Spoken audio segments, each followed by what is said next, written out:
Today we read Numbers 14, 16 through 35.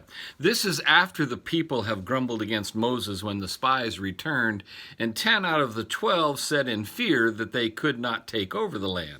So the people rebelled once again against God and Moses. God told Moses that he would destroy this people and make a new nation out of Moses, yet Moses pleaded with God to not do so. After agreeing, God issued the following punishment instead.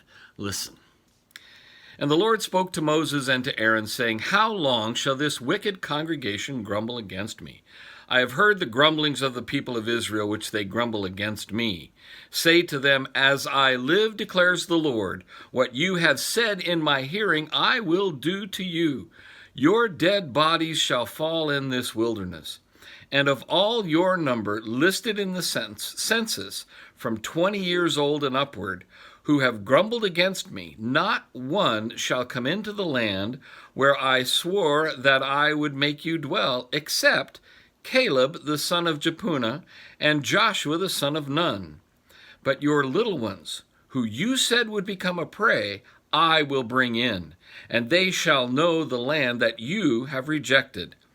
But as for you, your dead bodies shall fall in this wilderness, and your children shall be shepherds in the wilderness 40 years, and shall suffer for your faithlessness, until the last of your dead bodies lies in the wilderness. According to the number of the days in which you spied out the land, 40 days, a year for each day, you shall bear your iniquity 40 years, and you shall know my displeasure. I, the Lord, have spoken. Surely this will I do to all this wicked congregation who are gathered together against me. In this wilderness they shall come to a full end, and there they shall die." It struck me reading this that it's amazing to see God's grace yet again, his grace to his chosen people. After repeated grumbling and revolt against God, he issues them a promise of judgment and hope. The judgment, of course, is not pleasant.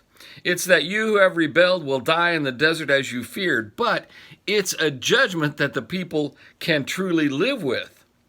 Rather than a swift execution, there is to be a lifetime of wondering and teaching. They will teach their young ones of the works of God and to raise them in the promise of hope. They are promised that their offspring, 19 years old and younger, will indeed enter the land that they rejected.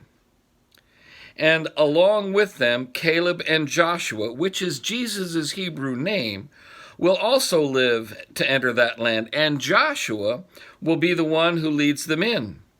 What mercy God shows to his stubborn people. Yes, for each day they spied out the land, the people will wonder for a year. In his wisdom, God gives judgment and hope.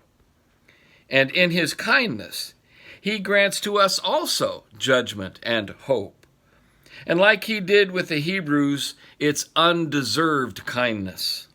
It's Jesus who bears our wandering judgment on the cross. He left to die outside the walls of the city on the edge of the desert, while we are given entry into the promised land of heaven. Jesus is our Joshua, who leads us to our heavenly home of promise. Such goodness God shows. Have a hopeful day. Goodbye.